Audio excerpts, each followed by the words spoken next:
Mom guilt is the worst. It's like you're always wondering whether you have what it takes to be a good mom and a good business owner, or are you ruining your kid in the process? It's exhausting. And if you don't have support lined up to help you lift the heavy load, then doing business is hard and being a mother is hard. Your kids are getting a stressed out entrepreneur and your clients are getting a stressed out mom. Day after day of this, barely surviving, and you know something has to change fast. You're all for the challenge of raising tiny humans, making a home, building a lasting bond with your family, doing work you love for those you love, all in an effort to be a better version of yourself. You also want to leave a legacy so your kids know you lived life to the fullest and you gave them a leg up so they can too.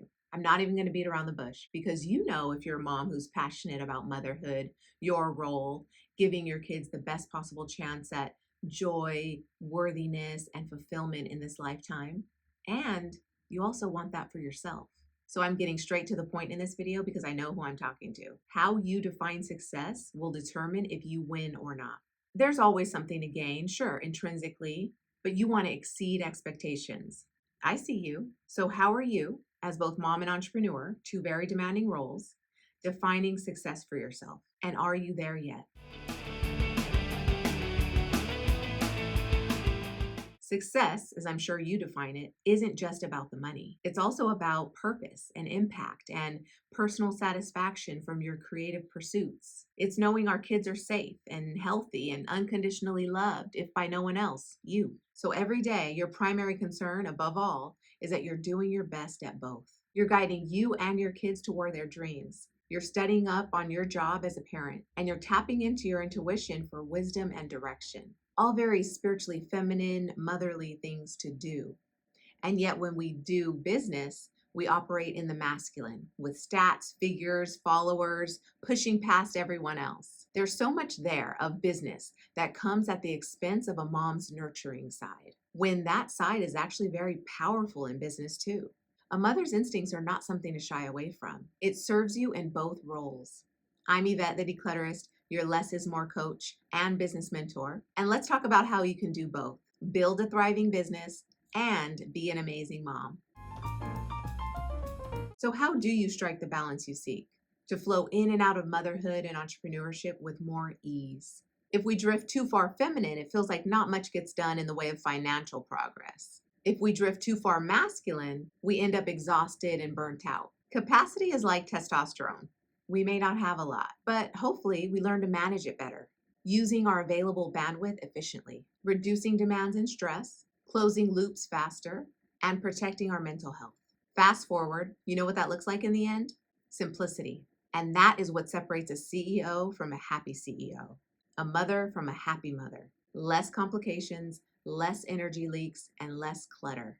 They simplify their focus. They simplify what concerns them based on what matters most. And what makes them successful, despite being so simple in their approach, is they're not doing all the work. Leverage drives simplicity. Moms need leverage. Leverage being the strategic use of a relatively small input or effort to produce a disproportionately large output or result. Kind of like the 80-20 rule, achieving more with less. Because we need a business that honors our priorities, a business that runs smoothly without us, so we can be present to all the precious moments with our babes. We need to do business differently. Because we want more leverage, for the sake of our sanity and getting more done in less time, with less headaches, I'm going to give you some new metrics to start measuring at work and at home. If nothing else, track what you do, delegate, and delete in a week. Let me explain.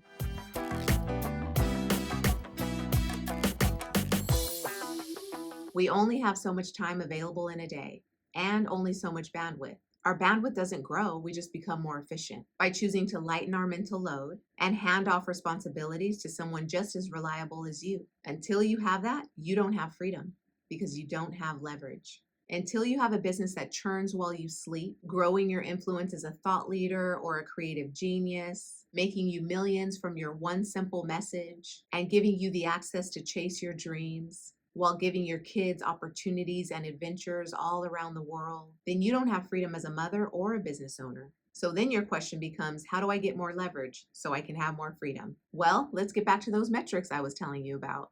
Do, delegate, and delete. Do the most important thing that your business needs from you right now, every single day, every single week, and every single month.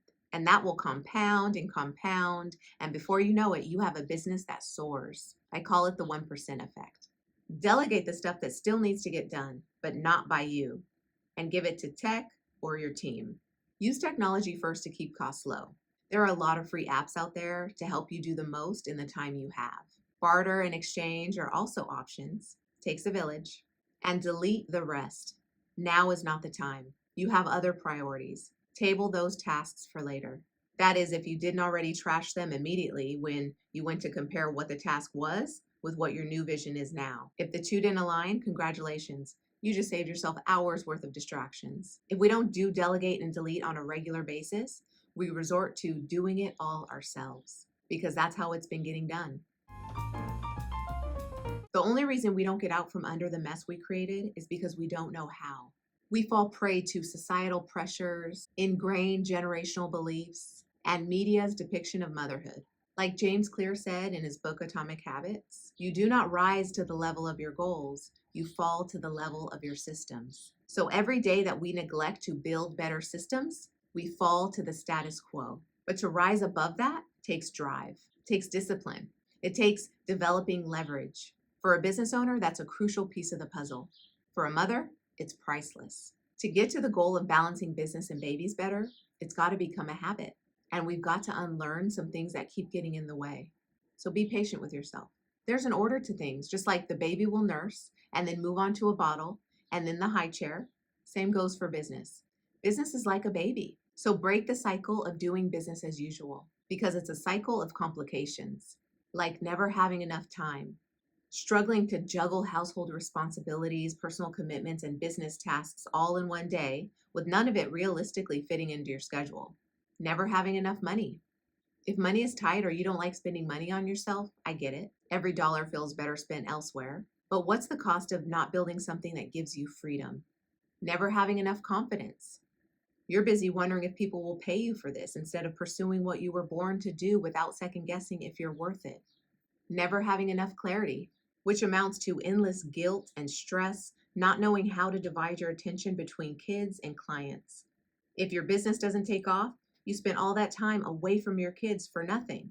If it does take off, how do you handle the workload? All of these complications and intrusive thoughts stack one on top of the other. No wonder balancing work and family is so tricky. None of us wants to add another thing to our to-do list, but what we're not asking ourselves is what can we remove? I had a client in skincare tell me, I feel like I'm always doing everything halfway. I either never finish or it's never my best. And she didn't know why. Here she was thinking she was just burnt out by her toddler twins. But it was actually because she was still piling so much on her plate, sticking to old habits she formed before she had kids, and not taking the time to consider how her role as mother might interact better with her business now. Neglecting to create systems. It's like you wanted the husband, the house, the kids. Now what? What do you want now? Things get to change, and they do, whether you like it or not. And to adjust, it may require you let go of some beliefs and behaviors to make room for you as mompreneur. You're allowed to want more than just being a mom and still be an amazing mom. Instead of feeling like you're not doing either role very well. You don't need 20 things going on at once to feel productive. You just need clarity to find your focus. If you don't have a focus, you won't have a life. Your mental load isn't just your running to-do list. It's whether your energy feels expansive or constrained. It's you constantly justifying doing more than you want to do when you don't even have time to date your husband. This is where leverage comes in. Create structure and systems that allow life to feel simple and organized so you can pop in and out of your business to do the single most important thing you need to get done today so you can get back to your kids. What started out as cracks in your schedule begins to feel like plenty of time to do deep work because you deliberately placed boundaries on your time and attention, even your spending. So now you're saving money?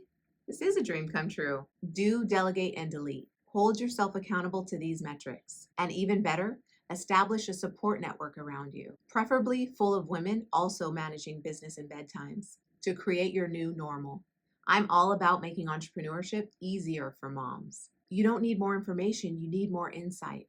For some help here, download the Mompreneur's Guide to Juggling Kids, Clients, and Content for the busy creator mom. If you're stuck pulling double duty, working on your business dominated by masculine energy, including that of your partner, playing traditional roles where you feel like you're the only one keeping clothes clean, kids fed, and toys organized, then this guide will help you uncomplicate your business and your life. Using the guide, you'll discover what you want to create for you and your family, when and how you work best, what you'll work on, and much more. So you can build a sustainable business that doesn't steal time away from your family, but makes more of it. Don't just build something profitable, build something meaningful. Remember, you're not just a mom. Till the next one, peace.